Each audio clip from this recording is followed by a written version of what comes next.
Yeah Prasad గారు, ఇప్పుడు రామాలయం ఇష్యూకి సంబంధించి జరిగినటువంటి పరిణామాలన్నీ కూడా మీరు చూశారు. యోగి ఆదిత్యనాథ్ మాట్లాడింది కూడా మీరు చూసే ఉంటారు.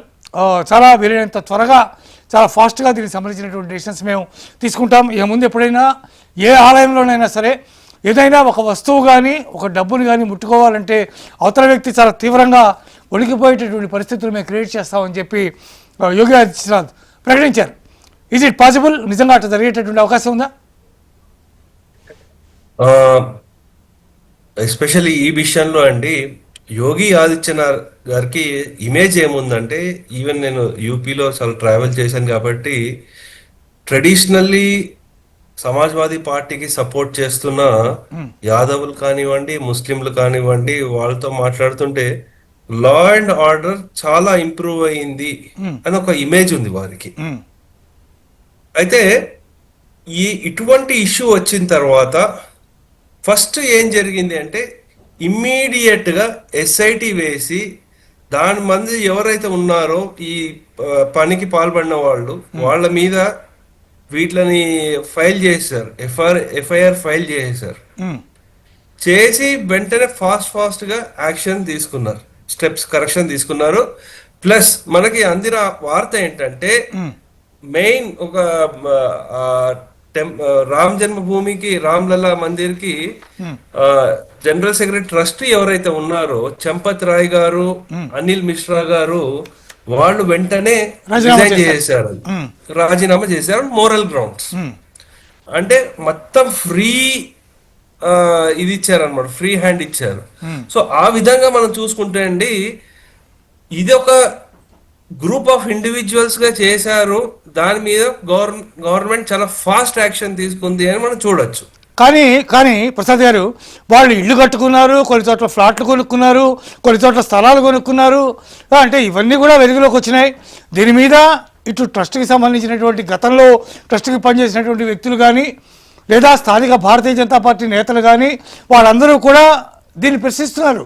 చాలా రోజుల నుంచి ఇలా జరుగుతుందని చెప్తున్నారు. ఇంతకాలం పాటు ఎందుకు దాన్ని డిలే చేశారని మనం భావించాలి?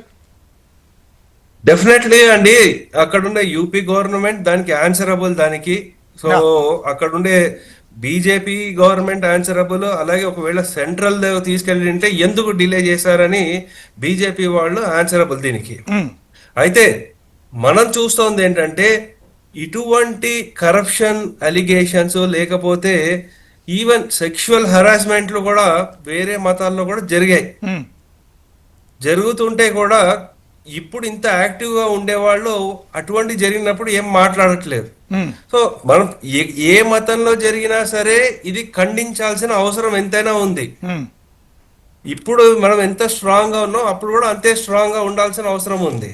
సో అందు గురించి ఇప్పుడు గవర్నమెంట్ ఇక్కడ ఆన్సరబుల్ ఎలా అంటున్నామో సరే, ఇప్పుడు మరి అక్కడ మనకి చూసుకుంటే ధర్మస్థలలో జరిగింది, దానికి గవర్నమెంట్ ఏం ఆన్సరబుల్?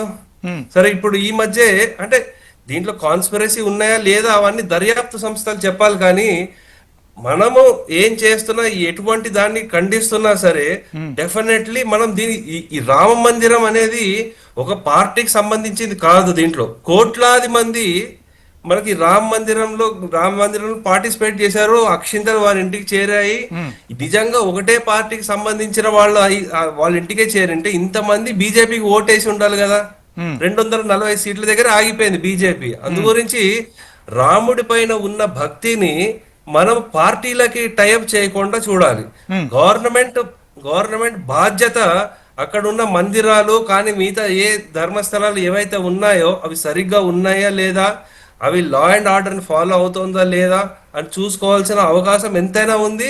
దాని గురించి మనం ఇంకా స్టేట్మెంట్ ఏం జరుగుతుంది, దర్యాప్తు అనేది మనం ఇంకా వేచి చూడాలండి. దర్యాప్తు ఇంకా 10-15 రోజులు పడుతుంది. ఆ తర్వాత కానీ పూర్తి నివేదిక లేవని సిట్ చెప్పింది. కానీ ఇందాక మెట్టు సాయి కుమార్ గారు ఇందాక చెప్తున్నారు, ఒక పక్క అక్కడ అంత పెద్ద ప్రొసెషన్ జరిగి వాళ్ళు పెద్ద క్రేన్ తీసుకొచ్చి ఆ క్రేన్తో కారును పైకి లాగి దాన్ని బ్లాస్ట్ చేసి వాళ్ళు అక్కడ అన్ని రకాల స్లోగన్స్ పెట్టి ఇవన్నీ చేస్తే అక్కడ ఉన్నటువంటి పోలీస్ కానీ అక్కడ ఉన్నటువంటి ప్రభుత్వం కానీ ఏం చేస్తోంది అని వారు ప్రశ్నిస్తున్నారు. అది ఒకసారి ఏమవుతుందంటే అండి, ఆ ఇంటెలిజెన్స్ వాళ్ళకి ఏం జరగబోతోంది అనేది అక్కడ లా అండ్ ఆర్డర్ లో ఎటువంటి ఫీడ్బ్యాక్ వెళ్తుంది అన్నది ఇంపార్టెంట్ అండి అక్కడ. సో ఇది ఏదో బీజేపీ ఫెయిల్యూర్ ఇంకేదో పార్టీ ఫెయిల్యూర్ అని మనం చెప్పకూడదు ఇది. ఎందుకంటే అక్కడ ఆ గవర్నమెంట్ ఫెయిల్యూర్, గవర్నమెంట్ పార్టీకి సంబంధించింది, గవర్నమెంట్ అక్కడ ఉండే ప్రజలకు అందరికి సంబంధించింది కాబట్టి అక్కడ ఏం డెఫినెట్లీ లా అండ్ ఆర్డర్ లో వాళ్ళ ఇంటెలిజెన్స్ వాళ్ళు ఏం చేస్తున్నారు, ఎందుకు యాక్షన్ తీసుకోలేకపోయారు అనేది చాలా ఇంపార్టెంట్. అఫ్ కోర్స్ మనకి ఇప్పుడు ఎఫ్ఐఆర్ అవన్నీ ఫైల్ చేశారు కూడా. సో ఎస్పెషల్లీ భారత్ న్యాయ సంహిత ప్రకారం సో దాని గురించి ఎఫ్ఐఆర్ ఫైల్ చేశారు. ఫైల్ చేశారు, నలుగురిని అరెస్ట్ చేశారు, అవన్నీ జరిగినాయి. కానీ అంత బహిరంగంగా అంత అట్లాంటి ప్రదేశంలో అలా ఒక కారుని బ్లాస్ట్ చేస్తుంటే చూసిన వాళ్ళలో పిల్లలు ఉండొచ్చు, పెద్దలు ఉండొచ్చు, ఇంకెవరైనా ఉండొచ్చు, వాళ్ళు ఎంత బీతాబహులైపోయేటటువంటి అవకాశం ఉంటుంది ఒక పబ్లిక్ ప్లేస్లో ఆ రకంగా జరిగితే. డెఫినెట్లీ అండి, prevention is better than cure అంటారు. సో అందు గురించి ఇది కాకుండానే చూసుకోవాల్సింది. కానీ అయిన తర్వాత ఏం చేశారు, దీని నుంచి గుణపాఠాలు ఏం నేర్చుకున్నారు, ఇంకా ఇది భవిష్యత్తులో కాకుండా ఏం చేస్తారు, ఇవన్నీ అక్కడ వాళ్ళు ఉండే గవర్నమెంట్ ఎలా తీసుకుంటుందో మనం చూడాలి. ఇప్పుడు అయ్యిందని మనం మార్చలేము దాన్ని. సో ఎంత కఠినమైన యాక్షన్ తీసుకుంటారు, ఇటువంటి భవిష్యత్తులో జరగకుండా ఏం చేస్తారనేది మనం చూడాలి. అంటే మనం ఏం చూసినా కూడా మొత్తం మీద ఇవన్నీ ఏ ఇన్సిడెంట్స్, ఏ గుళ్ళో ఎక్కడ ఏం జరిగినా అవి డైరెక్ట్గా ఎక్కడికి వస్తున్నాయంటే ధర్మం మీద పడుతున్నాయి, సనాతన ధర్మం మీద, లేకపోతే వాటి మీద డైరెక్ట్గా ఇంపాక్ట్ చూపిస్తున్నాయి. ఈ పరిస్థితి నుంచి పక్కకి వెళ్ళాలంటే, అంటే ఆ రకమైన ఇంపాక్ట్ చూపించకుండా ఉండాలంటే ఏం చేయాలి? ఇప్పుడు ధర్మం మీద యుద్ధము ఎప్పటి నుంచో జరుగుతోంది, ఇదేం కొత్త కాదు. కానీ గత మనకి 10-15 సంవత్సరాల నుంచి నేను హిందువు అని గర్వంగా చెప్పుకుంటున్నాడు కాబట్టి ఇంకా వీళ్ళు ఎలాగైనా అణగదొక్కే ప్రయత్నాలు జరుగుతున్నాయి. సో దానికి ఏం చేస్తారు అంటే మనం అందరము అంటే పార్టీలకు అతీతంగా ఉండి హిందూ ధర్మం గురించి ఎంత లా అండ్ ఆర్డర్ చూసుకున్నా సరే మనం ఏం చేయగలము అనే అంశం మీద కూడా మనం అందరం ఆలోచించాల్సిన అవసరం ఎంతైనా ఉందండి.